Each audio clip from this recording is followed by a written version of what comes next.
इस वीडियो में मैं आपको 11 मेंटल मॉडल बताने जा रहा हूं जिसको यूज करके आप लाइफ में तेजी से आगे बढ़ सकते हैं। तो फर्स्ट है वेलोसिटी। देखो, हमें लाइफ में आगे बढ़ने के लिए दो चीजें चाहिए, एक है डायरेक्शन और एक है हम उस डायरेक्शन में जितनी मेहनत कर सकते हैं उतनी मेहनत। अब हम लोग डेली लाइफ में ज्यादातर गलती ये करते हैं कि हम सिर्फ हार्ड वर्क पर मेहनत करते हैं, हम सिर्फ स्पीड पर ध्यान देते हैं, लेकिन direction is more important than speed, और यही ये मेंटल मॉडल कहता है। तो वेलोसिटी में दो चीजें आती है, एक है स्पीड कि आप कितनी तेजी से काम कर रहे हो, और दूसरा है डायरेक्शन कि आप किस डायरेक्शन में आगे बढ़ रहे हैं। तो अगर आपको लाइफ में तेजी से प्रोग्रेस करनी है तो आपको डायरेक्शन और स्पीड दोनों को समझना होगा। क्योंकि मान लीजिए कि एक कार है जिसकी स्पीड तो बहुत ज्यादा है, लेकिन वो एक ही जगह पर गोल गोल घूम रही है, तो वो कहीं नहीं पहुंचेगी, क्योंकि वो बिना डायरेक्शन के सिर्फ स्पीड में भाग रही है। वहीं दूसरी तरफ कोई कार है जो बहुत धीमी गति से चल रही है, लेकिन उसकी डायरेक्शन फिक्स है, वो एक स्ट्रेट लाइन में चल रही है, तो वो दुनिया पार कर लेगी, क्योंकि वो एक डायरेक्शन में चल रही है। तो इसका मतलब है कि बिना डायरेक्शन के सिर्फ मेहनत करना टाइम की बर्बादी है। और यही कारण है कि बहुत सारे लोग बहुत हार्ड वर्क करते हैं, बहुत मेहनत करते हैं,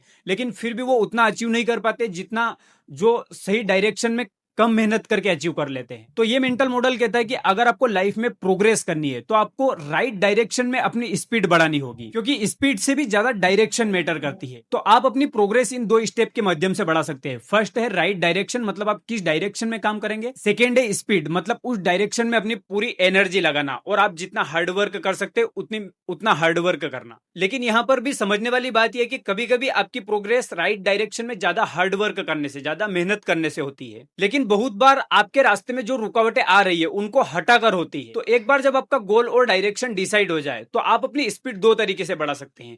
एक है कि जितना हार्ड वर्क कर सकते हैं, जितनी मेहनत कर सकते हैं उतनी करना, और सेकेंड है कि उस रास्ते में आ रही सारी रुकावटों को ना कहना। क्योंकि बहुत बार ऐसा होता है कि हम राइट डायरेक्शन में भी होते हैं और हम हार्ड वर्क भी करते हैं और ज्यादा लोगों से मेहनत भी करते हैं, लेकिन उसके बाद भी हमारी प्रोग्रेस नहीं होती है। तो उस समय पर हमें यह देखना होता है कि क्या चीज है जो मेरी स्पीड को धीमा कर रही है। वो कुछ डिस्ट्रैक्शन हो सकते हैं या कुछ रुकावटें हो सकती है जिसके कारण आपकी स्पीड नहीं बढ़ रही। तो अगर आप राइट डायरेक्शन में भी हो और बहुत ज्यादा हार्ड वर्क भी कर रहे हो और फिर भी आपकी प्रोग्रेस नहीं हो रही है, तो एक बार रुक कर ये सोचना कि कोई ऐसी रुकावट है या कोई ऐसा डिस्ट्रैक्शन है जिसको अगर मैं ना कह दूं तो मेरी स्पीड और तेजी से बढ़ जाए। और यही बात वॉरेन बफेट ने भी कही है कि सफल लोग और बहुत ज्यादा सफल लोगों में यही डिफरेंस होता है कि सफल लोग लगभग हर चीज के लिए ना कह देते हैं, क्योंकि वो जब हर चीज के लिए ना कह देते हैं तो इसका मतलब है कि वो उन रुकावटों को ना कह रहे हैं जिससे उनकी स्पीड अपने आप बढ़ जाएगी। सेकेंड मेंटल मॉडल है इनर्शिया। इनर्शिया एक पूरे ब्रह्मांड का ऐसा नियम है जो कहता है कि जो चीज वैसी है वो वैसे ही रहना चाहती है। मतलब कोई चीज एक जगह स्टक हो गई है तो वो स्टक ही होना चाहेगी, और कोई चीज अगर गति में है, वो चल रही है,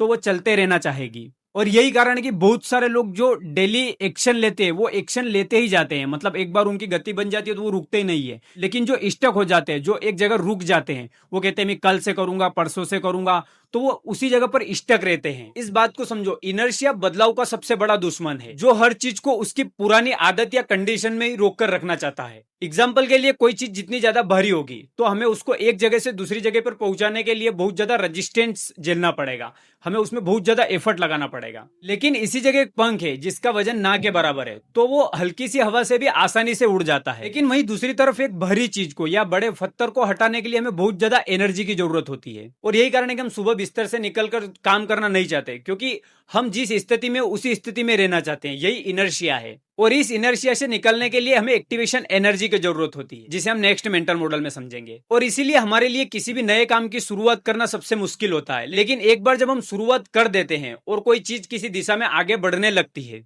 तो उसके अंदर मोमेंटम पैदा हो जाता है, और जब एक बार वो मोमेंटम आ जाता है तो उसे चालू रखना बहुत आसान हो जाता है। और इसीलिए हमें शुरुआत में हमारी डायरेक्शन को देखना है, ना कि स्पीड को, क्योंकि अगर आप राइट डायरेक्शन नहीं चुनेंगे तो यही मोमेंटम आपके नेगेटिव कामों में भी बनता जाएगा। मतलब आप रोज सुबह उठकर रील स्क्रॉल करते हो तो धीरे धीरे यह मोमेंटम उसमें भी बन जाएगा, और एक बार अगर ये मोमेंटम बन गया तो उसे ब्रेक करना फिर मुश्किल हो जाता है, क्योंकि इनर्शिया उस आदत को बदलने नहीं देगा। तो आपको यहाँ पर यह समझना है कि जब भी आप कुछ बदलाव करने जाएंगे तो आपको शुरुआत में एक रेजिस्टेंस झेलना पड़ेगा इनर्शिया के कारण, लेकिन एक बार जब आप उस बदलाव को पार कर लेंगे तो आपकी गति अपने आप बन जाएगी। क्योंकि एक बार जब आपकी राइट डायरेक्शन में गति बन गई तो उसे फिर रोकना भी उतना ही मुश्किल हो जाता है। तो जब भी आप अपनी पुरानी आदतों को बदल रहे हैं तो इस नियम को याद रखें कि शुरुआत में रुकावट आएगी, आपको किसी भी नई डायरेक्शन में आगे बढ़ने के लिए, मोमेंटम बनाने के लिए लगातार एफर्ट की जरूरत पड़ेगी। तो शुरुआत में भले ही आपका बॉडी और माइंड साथ ना दे, मतलब आपको कोई भी नई आदत बनाने या नई डायरेक्शन में गति बनाने के लिए कंसिस्टेंट एफर्ट की जरूरत पड़ेगी। लेकिन आपको बस यहाँ पर यह ध्यान रखना है कि एक बार आप उन शुरुआती दिनों में उस एफर्ट को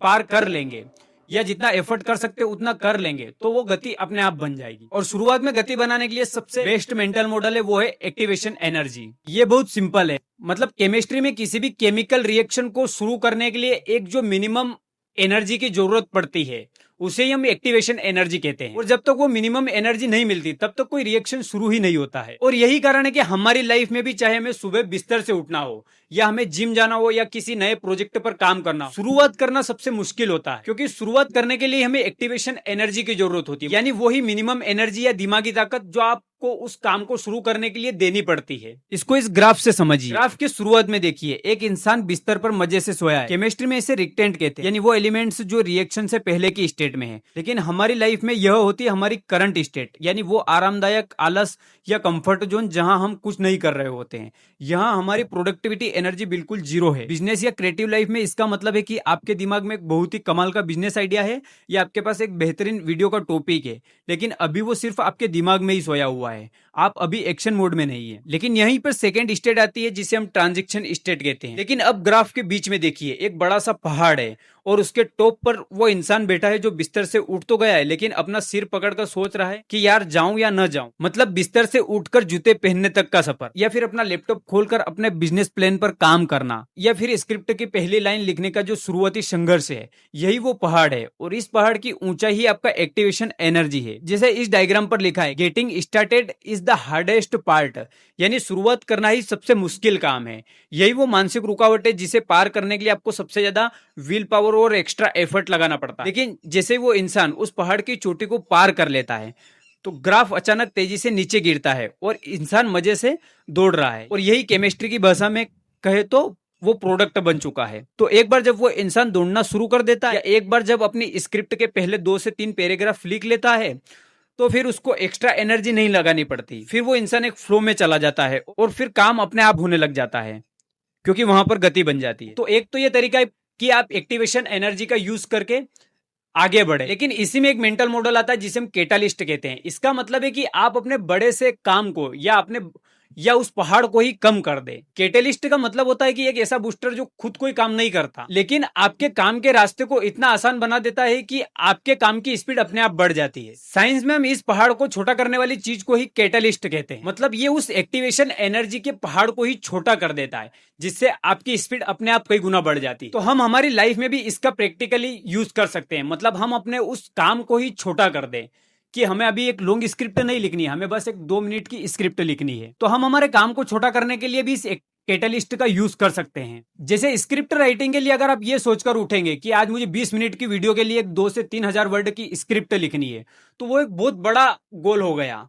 मतलब वो बहुत बड़ा पहाड़ हो गया। मुझे बस लैपटॉप खोल के एक पैराग्राफ लिखना है। मतलब कोई भी काम आपको उसको इतना छोटा कर देना है कि उसमें आपकी एक्टिवेशन एनर्जी बहुत कम या ना के बराबर लगे। और इसीलिए ये 2 मिनट रूल वर्क करता है कि आपको बस 2 मिनट काम करना है। क्योंकि एक बार जब आप आपकी एक्टिवेशन एनर्जी उसमें लगा देंगे 2 मिनट के लिए, तो फ्लो अपने आप बन जाएगा। और यही हमें बहुत सारी चीजों में देखने को मिलता है। बहुत सारे एंटरप्रेन्योर और क्रिएटर हमें कहते हैं कि आप अगर वर्कआउट की हैबिट बनाना चाहते हो तो आप वर्कआउट की जगह सिर्फ जूते पहनकर निकल जाइए, क्योंकि जूते पहनकर निकलने में बहुत कम एनर्जी लगेगी। बजाय आप जाओ और 1 घंटा जिम में जाओ और वर्कआउट करो। मतलब चाहे बिस्तर से उठना हो या फिर कोई स्क्रिप्ट लिखना हो या किसी बिजनेस आइडिया पर काम करना है, तो जो वो शुरुआती दर्द है तो वो हमेशा रहने वाला दर्द नहीं, वो बस इस डायग्राम की तरह शुरुआती पहाड़ है। तो या तो आप अपनी पूरी एक्टिवेशन एनर्जी लगाकर उस पहाड़ को पार करो, या फिर आप उस पहाड़ को ही छोटा कर दो। मतलब आपके जो भी गोल है उनको छोटा कर दो, क्योंकि जैसे ही आपने वो मिनिमम एनर्जी डाल दी, वो चाहे आपने कैटलिस्ट के थ्रू उस पहाड़ को छोटा करके या फिर एक्टिवेशन एनर्जी के माध्यम से, तो एक बार जब आपकी गति बन जाएगी तो फिर वो काम अपने आप होने लग जाएगा। नेक्स्ट है फर्स्ट प्रिंसिपल थिंकिंग। इसका मतलब है कि किसी भी बात को डेप्थ से समझना और उसकी जड़ तक जाना। मतलब चाहे कितनी भी कॉम्प्लेक्स प्रॉब्लम हो या चाहे कितनी भी बड़ी प्रॉब्लम हो, आज तक जो होता आया है उसको साइड में रख कर छोटे छोटे स्टेप में ब्रेक करके फिर वहां से सोचना। और इस प्रिंसिपल का रियल लाइफ में सबसे ज्यादा यूज किया है इलोन मस्क। जैसे 2002 में इलोन मस्क ने अपना पहला रॉकेट लॉन्च करने का सोचा, लेकिन दुनिया भर के एरोस्पेस मैन्युफैक्चरर्स से मिलने के बाद इलोन को पता चला कि एक रॉकेट को खरीदने की कीमत लगभग $65 मिलियन है और ये प्राइस बहुत हाई थी। लेकिन मस्क को रॉकेट तो अंतरिक्ष में भेजना ही था, तो मस्क ने खुद से कुछ बुनियादी सवाल पूछे, जैसे रॉकेट किससे बनता है? तो जवाब मिला aerospace grade aluminium alloy, titanium, तांबा और कुछ कार्बन फाइबर से बनता है। और यहीं पर इलोन मस्क ने एक सवाल पूछा कि अगर मैं इन सब को मैन्युफैक्चरर से खरीदने के बजाय मैं रॉ मटेरियल को सीधे अगर कमोडिटी बाजार से खरीदूं तो इनकी प्राइस क्या होगी? और उनको जवाब मिला कि एक रॉकेट बनाने में जो सामान लगता है उसकी रियल कॉस्ट पूरे रॉकेट की कीमत की 2% थी। और मस्क ने लाखों डॉलर में बना बना रॉकेट खरीदने के बजाय मस्क ने अपनी खुद की कंपनी बनाने, सस्ते दामों पर कच्चा माल सीधे मार्केट से खरीदने और रॉकेट खुद डिजाइन करने का फैसला किया। और इसी तरह स्पेसएक्स का जन्म हुआ और कुछ ही सालों में स्पेसएक्स ने रॉकेट लॉन्च करने की कॉस्ट को लगभग 10 गुना कम कर दिया। और मस्क ने एरोस्पेस इंडस्ट्री की ऊंची कीमतों को साइड किया और सबसे बेस्ट सॉल्यूशन निकाला। और यही इलोन मस्क ने अपने बहुत सारे इंटरव्यू में भी कहा है कि ज्यादातर लोग एनालॉजी की जिंदगी जीते हैं, मतलब आज तक जो होता आया है उसी के बेस पर सोचना, या जैसा सब लोग सोचते हैं वैसा ही करने का सोचना। लेकिन वो अपने कई इंटरव्यूज में बता चुके हैं कि अगर मैंने आज इतनी कंपनियां बनाई है तो उसका कारण सिर्फ फर्स्ट प्रिंसिपल थिंकिंग है। तो फर्स्ट प्रिंसिपल हमें हमारी पुरानी सोच से बाहर निकलकर नए ऑप्शंस और पॉसिबिलिटीज को देखने का मौका देता है। क्योंकि जब आप किसी प्रॉब्लम को टुकड़ों में तोड़कर शुरुआत से सोचना शुरू करते हैं तो सारी फालतू की कॉम्प्लिकेशंस अपने आप दूर हो जाती और आपका पूरा फोकस सबसे बेस्ट सॉल्यूशन पर चला जाता है। मतलब पहले प्रॉब्लम को छोटे छोटे टुकड़ों में ब्रेक डाउन करें और फिर वहां से सोचना शुरू करके कुछ नया बिल्ड करें। नेक्स्ट है सेकेंड ऑर्डर थिंकिंग। इसे समझने के लिए शतरंज के एक एक्सपर्ट खिलाड़ी के बारे में सोचिए जो अपनी अगली चाल चलने जा रही है। वो खिलाड़ी सिर्फ यह नहीं सोचती कि उसका इस चाल से अगले ही सेकेंड पर बोर्ड पर क्या असर पड़ेगा, यानी सामने वाले का कौन सा प्यादा मरेगा, बल्कि वो यह भी सोचती है कि इस एक चाल से आगे चलकर पूरा गेम कैसे बदल जाएगा। वो एक समय में कई कदम आगे की सोच रही होती है। वो अपनी पूरी स्ट्रेटेजी और कंपोनेंट की अगली चाल पर बहुत डेप्थ से सोच रही होती है। और यही है सेकेंड ऑर्डर थिंकिंग, मतलब अपने आज के परिणामों को देखने के बजाय कि आने वाले 1 साल या 2 साल या 10 साल बाद उसका रिजल्ट क्या आएगा। लेकिन हमारी डेली लाइफ में हम फर्स्ट ऑर्डर थिंकिंग से ज्यादा मोटिवेटेड होते हैं। हम ऐसे डिसीजन लेते हैं जो हमें तुरंत खुशी दे, जो हमारे अभी के डिस्कम्फर्ट को कम करते हैं या जिसमें हमें अभी मजा आता है। जैसे अगर आपको भूख लगे तो आप अभी इंस्टेंट ग्रेटिफिकेशन के लिए जंक फूड खा लेते हैं, लेकिन अगर आप सेकेंड ऑर्डर थिंकिंग से सोचे तो इससे थोड़ी देर बाद ही आपकी सारी एनर्जी खत्म हो जाएगी और आपको और ज्यादा भूख लगी और लॉन्ग टर्म में आपकी हेल्थ भी खराब होगी। वहीं दूसरी तरफ अगर आप आज वर्कआउट करते हैं तो आज आपको पेन होगा, आज आपको डिस्कम्फर्ट महसूस होगा, लेकिन डेली लाइफ में आपके पास एनर्जी भी होगी और लॉन्ग टर्म में आपकी हेल्थ भी खराब नहीं होगी। तो सेकेंड ऑर्डर थिंकिंग हमें अपने डिसीजन के लॉन्ग टर्म रिजल्ट देखने के लिए प्रेरित करती है, ताकि हम आज वो डिसीजन ले जो हमारे लिए लॉन्ग टर्म में बेनिफिट हो, ना कि हमें जो इंस्टेंट ग्रेटिफिकेशन दे। और फर्स्ट ऑर्डर थिंकिंग सबको एक जैसी दिखती है क्योंकि हर कोई बेसिक लेवल पर ही सोचता है, वो आज के बारे में ही सोचता है और एक ही आउटकम पर पहुंचता है। और यही कारण है कि अगर आपको दूसरों से आगे निकलना है तो आपको कभी भी वो रास्ता फर्स्ट ऑर्डर थिंकिंग से नहीं मिल सकता। वो हमेशा आपको सेकेंड ऑर्डर थिंकिंग से मिलेगा, लॉन्ग टर्म सोचने से मिलेगा। क्योंकि लाइफ में एक्स्ट्रा ऑर्डिनरी परफॉर्मेंस उसी चीज को देखने से आता है जो आम लोग नहीं देख पाते। और अगर आपके सेकेंड ऑर्डर थिंकिंग के आउटपुट पॉजिटिव है तो वहां पर कंपटीशन भी बहुत कम होगा, क्योंकि ज्यादातर लोग सिर्फ बेसिक लेवल पर ही सोचते हैं, वो चीजों पर गहराई से नहीं सोचते। और लोग फर्स्ट ऑर्डर थिंकिंग से इसीलिए सोचते हैं क्योंकि डेप्थ में सोचने के लिए बहुत मानसिक एनर्जी लगती है, बहुत मेंटल एफर्ट लगता है। लेकिन अगर आप ऐसा करते हैं तो भीड़ से अलग दिखने का ये एक स्मार्ट तरीका है।